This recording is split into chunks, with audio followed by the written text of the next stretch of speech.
Bienvenidos. Hoy estudiaremos un tema que toca la vida de muchos, el miedo. A lo largo de las Escrituras, Jesús nos ofreció innumerables enseñanzas sobre cómo enfrentar y vencer nuestros temores.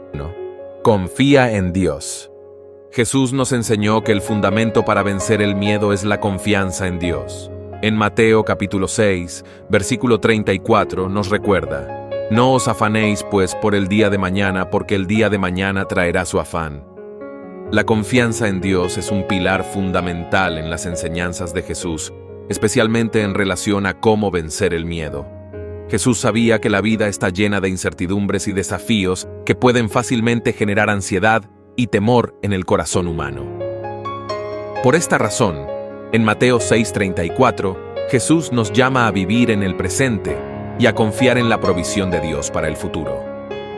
Cuando Jesús dice, no os afanéis por el día de mañana, está invitando a sus seguidores a soltar la carga de la preocupación constante sobre lo que podría suceder. En vez de preocuparse por lo que no podemos controlar, Jesús nos guía hacia una vida de confianza total en la sabiduría y el plan divino de Dios. Este versículo también subraya que cada día trae consigo sus propios desafíos y que preocuparnos por el futuro no cambia la realidad, sino que nos roba la paz y la fuerza que necesitamos para enfrentar el presente. La confianza en Dios también implica reconocer que, aunque no sepamos lo que traerá el futuro, Dios lo conoce todo y tiene un plan para cada uno de nosotros. Es un acto de fe que va más allá de la lógica humana.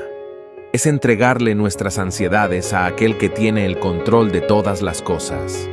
Jesús, a través de este versículo, nos enseña que confiar en Dios nos libera del peso del miedo y la ansiedad, permitiéndonos vivir con una paz que sobrepasa todo entendimiento. En un mundo donde la incertidumbre es la única certeza, la enseñanza de Jesús sobre confiar en Dios nos ofrece una vía para vivir sin miedo. Nos recuerda que nuestra seguridad no proviene de nuestras circunstancias o de nuestra capacidad para prever el futuro, sino de nuestra relación con Dios, quien es fiel y constante en todas sus promesas. Esta confianza no es ciega, sino que está basada en el carácter inmutable de Dios, en su amor incondicional y en su compromiso de cuidar de sus hijos en cada momento. Número 2. No temas, cree solamente. Durante una tempestad, Jesús calmó a sus discípulos con una simple pregunta: ¿por qué tenéis miedo, hombres de poca fe? Mateo capítulo 8, versículo 26. Este consejo nos invita a reemplazar nuestro miedo por fe. La escena en la que Jesús calma la tempestad es un poderoso ejemplo de cómo la fe puede transformar nuestra percepción y reacción ante situaciones de miedo e incertidumbre. En Mateo 8:26, Jesús y sus discípulos están en una barca cuando una tormenta repentina los amenaza. Mientras el viento y las olas agitan la embarcación, los discípulos, aterrorizados, despiertan a Jesús, quien estaba durmiendo, pidiendo desesperadamente su ayuda. La respuesta de Jesús es tanto un acto físico de autoridad sobre la naturaleza, como una lección espiritual. Después de reprender al viento y al mar, dejándolos en una calma absoluta, Jesús se dirige a sus discípulos con una pregunta que revela la verdadera raíz de su miedo. ¿Por qué tenéis miedo, hombres de poca fe? Con estas palabras, Jesús no solo está desafiando el temor evidente de sus discípulos, sino también su falta de confianza en su presencia y poder. El miedo es una reacción natural ante lo desconocido o ante situaciones que percibimos como amenazantes. Sin embargo, Jesús nos muestra que la fe tiene el poder de superar incluso los miedos más profundos.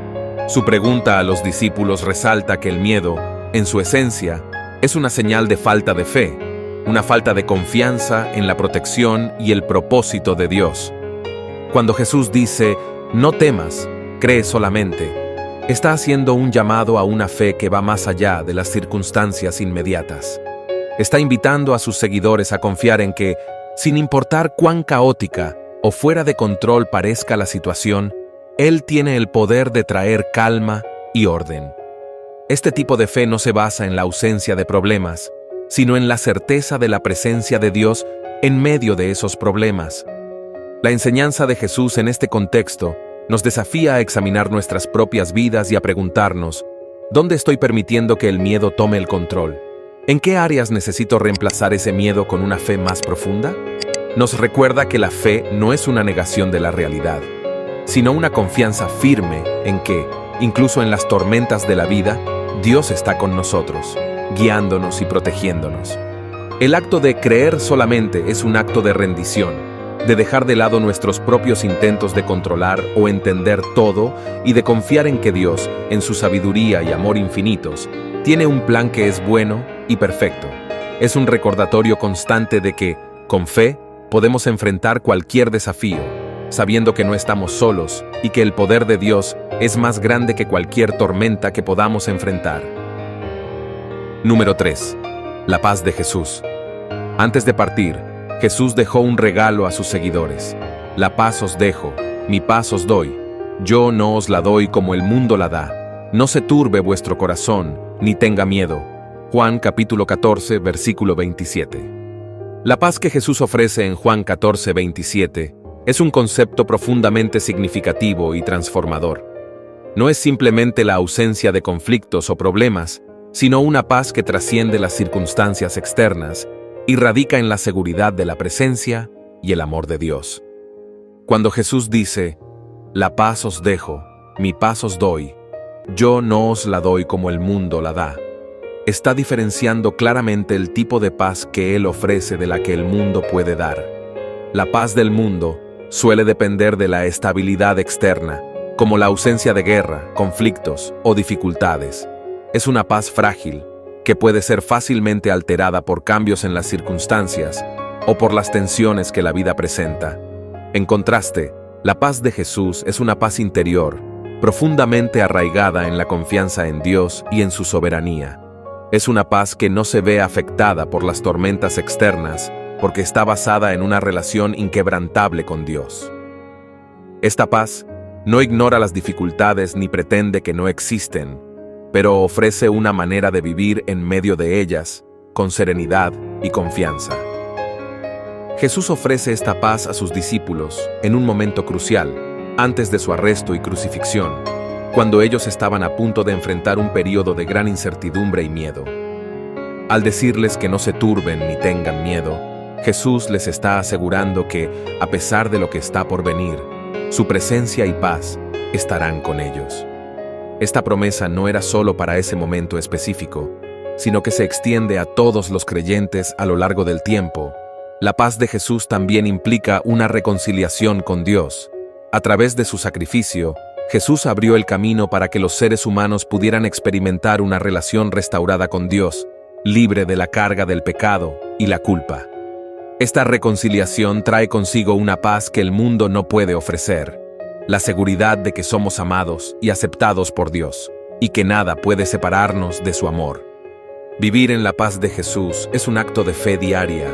Es elegir confiar en su promesa, incluso cuando todo a nuestro alrededor parece estar en caos. Es una invitación a descansar en la certeza de que Dios tiene el control y que, independientemente de las circunstancias, su paz está disponible para nosotros.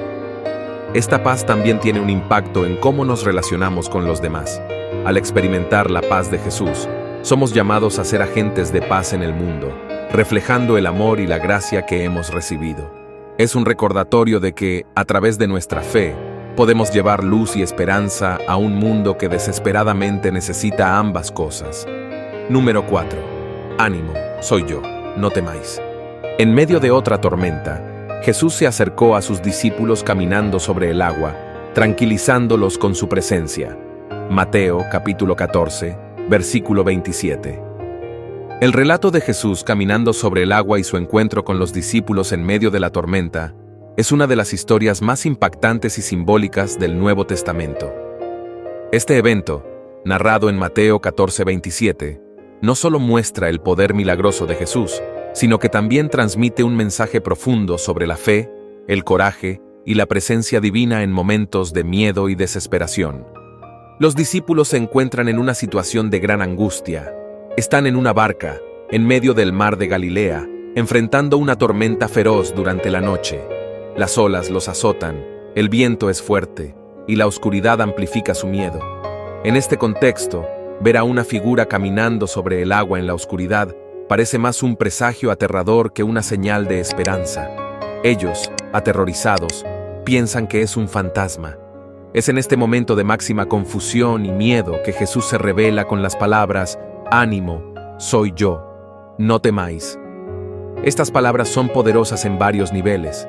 Primero, ánimo es una llamada a la fortaleza interior, una invitación a no sucumbir al miedo.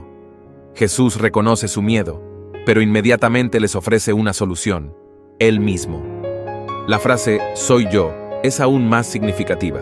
En el contexto del Antiguo Testamento, Dios se reveló a Moisés como «Yo soy», Éxodo 3:14, una declaración de su existencia eterna y autosuficiente. Aquí, Jesús usa una expresión similar, lo que implica que no es solo un maestro o profeta, sino que su identidad está profundamente unida a la de Dios. Él no solo está con ellos en la tormenta, Él es quien tiene poder sobre la tormenta. Finalmente, no temáis es una instrucción directa, un llamado a abandonar el miedo. Es una orden, pero también una oferta de paz y seguridad. Jesús no promete que las tormentas no ocurrirán, sino que su presencia en medio de ellas es suficiente para calmar nuestros miedos. Su dominio sobre las circunstancias, representado por su capacidad para caminar sobre el agua, es una señal de que no hay situación fuera de su control. Este encuentro es un recordatorio de que, en la vida, todos enfrentamos tormentas, situaciones que parecen abrumadoras y que nos hacen dudar de nuestra capacidad para mantenernos a flote. Sin embargo, la presencia de Jesús en esas tormentas cambia la dinámica.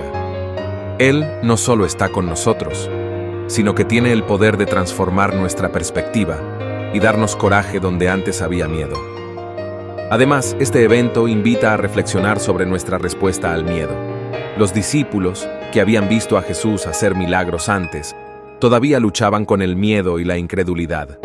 Esto nos enseña que la fe no es la ausencia de miedo, sino la decisión de confiar en Jesús a pesar de él. Es elegir escuchar su voz que dice «no temáis» en lugar de las voces internas y externas que alimentan nuestro miedo. Número 5. Todo es posible para el que cree. Al curar al hijo de un hombre, Jesús destacó el poder de la fe sobre el miedo y la duda. Si puedes creer, al que cree todo le es posible.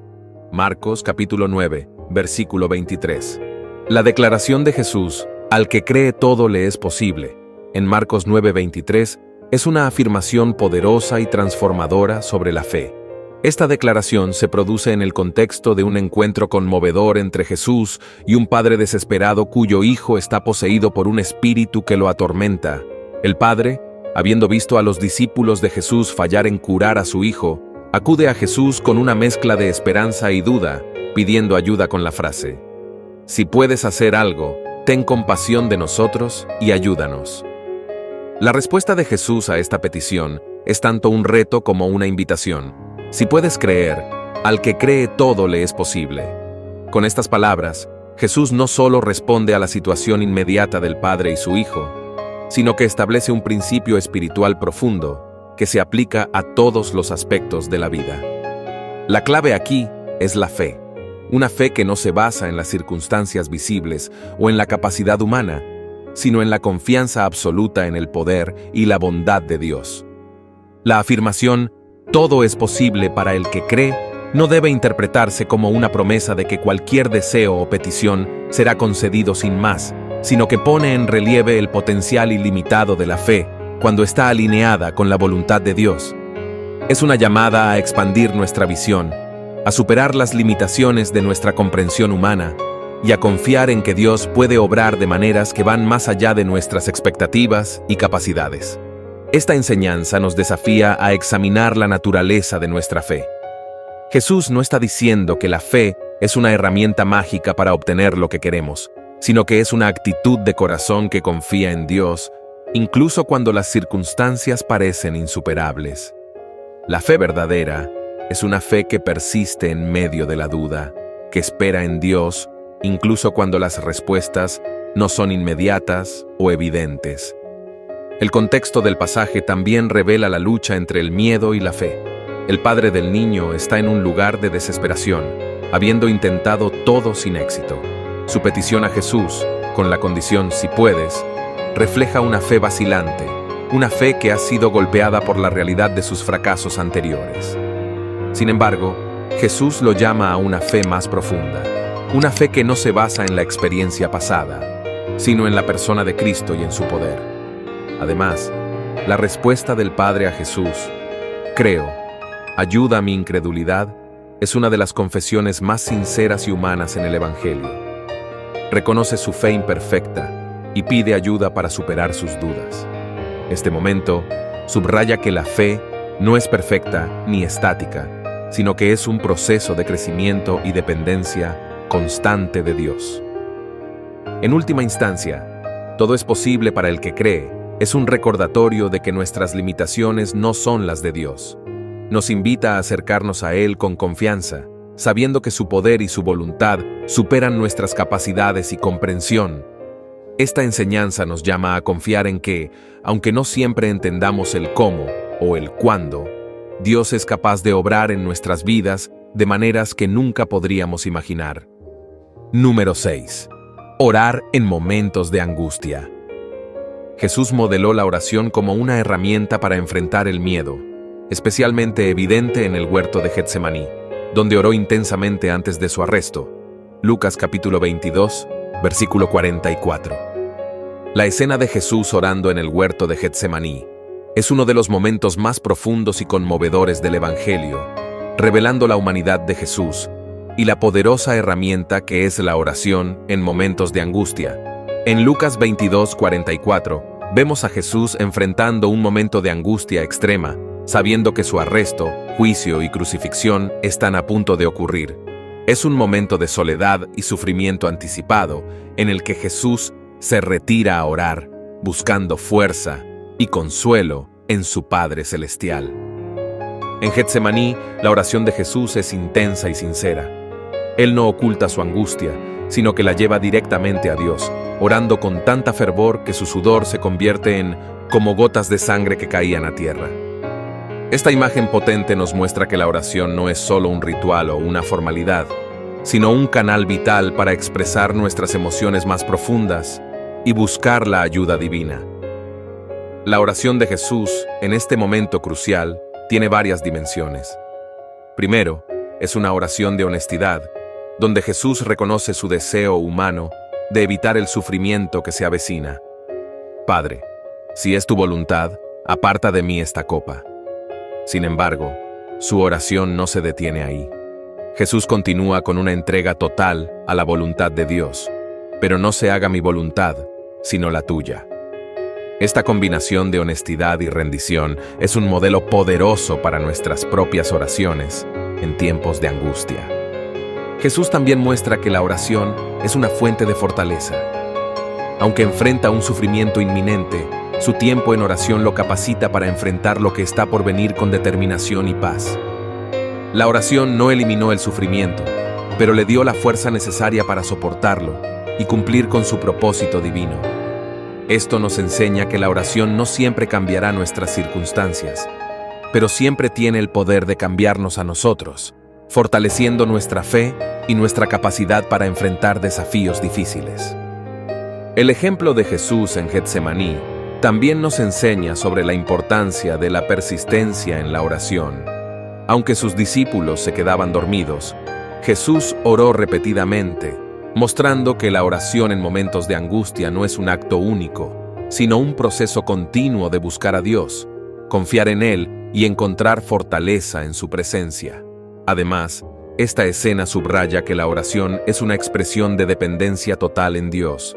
En sus momentos de mayor vulnerabilidad, Jesús no se aleja de Dios, sino que se acerca más a Él, demostrando que en nuestros momentos de mayor necesidad, la oración es nuestra conexión vital con el Padre que nos ama y sostiene. Orar en momentos de angustia también nos recuerda que no estamos solos en nuestras luchas. Jesús, quien experimentó la angustia más profunda, entiende nuestras propias angustias y está con nosotros cuando oramos. Él nos invita a llevar nuestras cargas a Dios, sabiendo que en la oración encontramos el consuelo, la sabiduría y la fortaleza que solo Él puede ofrecer.